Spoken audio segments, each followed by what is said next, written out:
একজন ফাউন্ডার যিনি ব্যবসাটাকে দাঁড় করাইছেন এবং কি একটা পর্যায় পর্যন্ত নিয়ে গেছেন, অর্থাৎ তাকে আপনি ফলো করতে পারেন। কি কারণে? কারণ কি সে একজন সাকসেসফুল পারসন আপনার চোখে, সমাজের চোখে। এই ব্যক্তি আসলে কিভাবে কাজ করেন, ওনার রুটিন ওয়ার্ক কি হয়, অর্থাৎ উনি সারাদিন কি কাজকর্ম করে থাকেন যার কারণে উনি এত সফল, আর আপনি তাকে ফলো করতে চান কি কারণে? কারণ কি উনি একজন সফল ব্যক্তি, উনি একজন আইকন আপনার চোখে। তো ওই ব্যক্তিকে আপনি সফল করলে আপনি নিজেও সফল হতে পারবেন, এই চিন্তা ভাবনা আপনার থাকে, যার কারণে আপনি কি করেন? ওই ফাউন্ডারকে আপনি ফলো করতেছেন। এরকম আমরা অসংখ্য ফাউন্ডারকে চিনি, ধরেন স্টিভ জবস থেকে শুরু করে নিয়ে, মার্ক জাকারবার্গ থেকে শুরু করে নিয়ে, ইলন মাস্ক, এরা কিন্তু ফাউন্ডার। সো এই যে বড় বড় ফাউন্ডার, বড় বড় মানুষজন, তাদেরকে আমরা ফলো করি, তাদের জীবনযাপন ফলো করতে চাই। কি কারণে? যে তাদের জীবনযাপনের মতন আমরা যদি জীবনযাপন করতে পারি, সেক্ষেত্রে আমরা হয়তো সফল হব। আমরা ঠিকই ফাউন্ডারকে দেখে মোটিভেটেড হই, আলটিমেটলি কাজগুলো শুরু করি না, অথবা আমরা ক্লিয়ারলি ধারণা পাই না যে একজন ফাউন্ডার কিভাবে কাজ করে থাকেন। সো আজকের ভিডিওতে আমি আপনাকে দেখানোর চেষ্টা করব যে একজন ফাউন্ডার কিভাবে কাজ করে থাকেন, তার রুটিনে কি কি জিনিস থাকে, সেই জিনিসগুলো আমি আপনাকে সহজ ভাষায় বোঝানোর চেষ্টা করব। অর্থাৎ একজন ফাউন্ডার ছোট হইতে পারে, বড় হইতে পারে, মাঝারি হইতে পারে, বিভিন্ন বয়সের হইতে পারে, এবং কি ছোট বড় বিভিন্ন স্কেলের কোম্পানি দাঁড় করে রাখতে পারে। দেখুন, আমি নিজেও যেহেতু একজন ব্যবসায়ী, ফাউন্ডার এবং কি ইনভেস্টর, এই ক্ষেত্রে আমি নিজেও কিন্তু এই সব জিনিস মেনে চলার চেষ্টা করি, অর্থাৎ আমার ডেইলি রুটিনে এই কাজগুলো থাকে। সো আমি বলবো আপনাকে, আপনি শুরু থেকে শেষ পর্যন্ত দেখেন। একজন ফাউন্ডার যিনি কাজ করেন, উনি অবশ্যই ফোকাস ওয়ার্ক করেন, অর্থাৎ ওনার সামনে যে জিনিসটা আছে সেই জিনিস সম্পর্কে একদম ক্লিয়ার ধারণা থাকে। কারণ কি উনি এই কাজটা করতে চান, অর্থাৎ তার একটা ফোকাস থাকে। ধরুন এই যে ক্যামেরা আমাকে ভিডিও শুট করতেছে, পিছনের অংশটা ব্লার হয়ে যাচ্ছে, সামনের মানুষটাকে মেইনলি প্রায়োরিটি দিচ্ছে, অর্থাৎ মানুষ যে বসে আছে সে হলো মেইন সাবজেক্ট, অবজেক্টকে কি করছে? ব্লার করতেছে। কি কারণে? অবজেক্ট দরকার নাই, দরকার কাকে? যে মানুষ কথা বলতেছে তাকে হাইলাইট করা দরকার। তার মানে ফোকাস কিন্তু দুনিয়াতে সকল জিনিসেই করা লাগে। ফোকাস যদি ঠিক থাকে, সেই ক্ষেত্রে এই ভিডিওটা আপনার কাছে সুন্দর দেখা যাবে। যদি পিছনে জিনিসটা পরিষ্কার দেখা যেত, আমার ফেস যদি ব্লার হইতো, তাহলে কি হইতো? অবশ্যই আপনি বলতেন ক্যামেরার সমস্যা আছে, অথবা কি বলতেন? যে ক্যামেরা অপারেট করতেছে এই ব্যক্তি ক্যামেরা অপারেট করতে জানে না, তাই না? সো এই জন্য বলবো, একজন ফাউন্ডার যখন কাজ করেন, অবশ্যই উনি ফোকাস ওয়ার্ক করে থাকেন, এবং কি তার ক্লিয়ার ধারণা থাকে উনি কি কাজ করবে, কেন করবে, সেটা উনি ভালোভাবে জানেন, জেনে বুঝে কাজ শুরু করেন। একজন ফাউন্ডার উনি ওনার কাজটাকে অন্য কাউকে ডেলিগেট যখন করান, সেক্ষেত্রে অবশ্যই ওই কাজ সম্পর্কে তার টিমমেটরা সঠিকভাবে ধারণা পাইছে কিনা বা সঠিক জিনিসটা বুঝতে পারছে কিনা, এই জন্য কি করে থাকেন?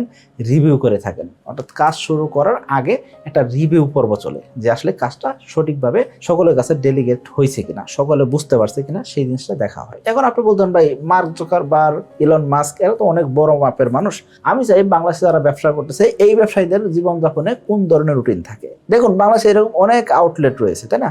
এই আউটলেট গুলাতে বেচা বিক্রি হয় প্রতিনিয়ত, বিভিন্ন কোম্পানির ফ্র্যাঞ্চাইজি আছে, বিভিন্ন কোম্পানির শোরুম আছে, সেসব জায়গায় সারাদিন কিন্তু একরকম বিক্রি হয় না। অর্থাৎ একটা পিক আওয়ার থাকে, নির্দিষ্ট একটা সময় থাকে, ওই সময়ের ভিতর বেশি বেচা বিক্রি হবে, এরকম একটা মোমেন্ট থাকে। ওই মোমেন্টগুলোতে কিভাবে কাজ করতে হবে সেটা আপনার টিম ভালোভাবে জানে কিনা বা বুঝে কিনা, এবং কি ওই সময়টায় একজন ফাউন্ডার কি হয়ে থাকেন? নিজে সময় দিয়ে থাকেন। কারণ কি পিক আওয়ারে সবচেয়ে বেশি সেলস হয়। এখন আপনারা বলতে পারেন, ভাই পিক আওয়ার বুঝবো কিভাবে? দেখুন, একজন ফাউন্ডার যখন ব্যবসা করতেছেন, সে অবশ্যই জানেন যে এই ব্যবসাতে কখন সবচেয়ে ভালো বেচা বিক্রি হয়, ওই সময়টায় সর্বোচ্চ সময় দেওয়ার চেষ্টা করে থাকেন। একজন ফাউন্ডার যিনি, উনি অবশ্যই ডিসিপ্লিন মেনটেন করে চলেন, স্টেপ বাই স্টেপ কাজ করে থাকেন। আজকে কাজ শুরু করলাম, সকালবেলা কাজ শুরু করলাম, রাত পর্যন্ত কাজ করতেছি, কিন্তু কাজের কোনো সিস্টেম নাই, কাজের কোনো প্যাটার্ন নাই।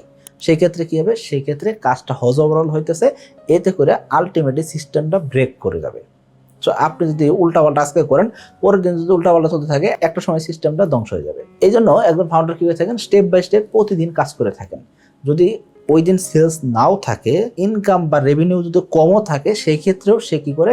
একটা ডিসিপ্লিন মেনটেন করার চেষ্টা করে। সর্বশেষ খুব ইম্পর্টেন্ট একটা জিনিস, সেটা কি? ডাটা অনুযায়ী কাজ করা। গত মাসে কোন জায়গায় ভুল হয়েছে, গত বছর এই সময়টা কিরকম সেলস ছিল, কি কারণে সেলস হয়েছে বেশি, এই বছর কেন সেলস কম, এই বছর সেলস কেন বেশি, এসব জিনিস ডাটা অনুযায়ী কাজ করতে হবে। অ্যাকচুয়াল ডাটা বেস অনুযায়ী যখন কাজ করবেন, সেই ক্ষেত্রে একজন ফাউন্ডার অবশ্যই গ্রো করতে পারবে। কিন্তু দুঃখের বিষয় হলো আমরা আসলে ডাটাগুলোকে লিপিবদ্ধ করতে ভুলে যাই, ডাটাগুলো লিপিবদ্ধ করতে ভুল করি, অথবা ডাটাগুলো কালেকশন করা আমাদের জন্য কঠিন বিষয় হয়ে দাঁড়ায়। এই জন্য অধিকাংশ ফাউন্ডারকে আপনি যদি জিজ্ঞাসা করেন যে গত 5 বছর আগে অমুক মাসে তোমার সেলস কেমন ছিল, রেভিনিউ কত ছিল, তুমি কত টাকা প্রফিট করছো, নেট প্রফিট কত ছিল, বলতে পারবে না। কেন? কারণ তার কাছে সঠিক ডাটাবেসটা নাই। এই যে ডাটাবেস ম্যানেজমেন্ট, এই জিনিসটা কিন্তু খুব ইম্পর্টেন্ট জিনিস। আমাদের আরও একটি কোম্পানি রয়েছে সাকিব আইটি কেয়ার। এই কোম্পানি কিন্তু সফটওয়্যার বিক্রি করে থাকেন। অর্থাৎ আপনার ছোট ব্যবসা হোক, মাঝারি আকারের ব্যবসা হোক বা বড় স্কেলের ব্যবসা হোক, এই ব্যবসাকে অটোমেশন করতে চান, এই ব্যবসাতে আপনি অটোমেশন নিয়ে আসতে চান। অর্থাৎ আপনি জাস্ট অনলাইন হলে কি করতে পারতেছেন, আপনার সকল আউটলেটের হিসাব দেখতে পারতেছেন, কোন আউটলেটে বেচা বিক্রি বেশি হয়েছে সেটা দেখতে পারতেছেন, আপনার স্টক কতগুলো আছে, কতগুলো প্রোডাক্ট বিক্রি হয়েছে, কোন মাসে কীরকম ডিসকাউন্ট চলছে, এরকম সকল জিনিস সম্পর্কে আপনি ডাটা বেস পাইতেছেন। এবং কি এই ডাটা অনুযায়ী কাজ করলে কী হবে, আপনি গ্রোথ মেজারমেন্ট করতে পারবেন। তো এই সফটওয়্যারগুলো কিন্তু আমরা বিক্রি করে থাকি, আমাদের কোম্পানির সাথে যোগাযোগ করতে পারেন। তাহলে একজন ফাউন্ডার উনি অবশ্যই তার জীবনে ডাটা অনুযায়ী কাজ করার এক্সপিরিয়েন্স থাকতে হবে। তার টিম যারা কাজ করবে প্রত্যেকে ওই ডাটা অনুযায়ী কাজ করবে এবং একটা শৃঙ্খলা মেনটেন করে কাজ করবে। তাহলেই একটা সিস্টেম বা একটা ব্যবসা বড় হবে। আশা করি বুঝতে পারছি। সকলে ভালো থাকবেন, সুস্থ থাকবেন। আসসালামু আলাইকুম।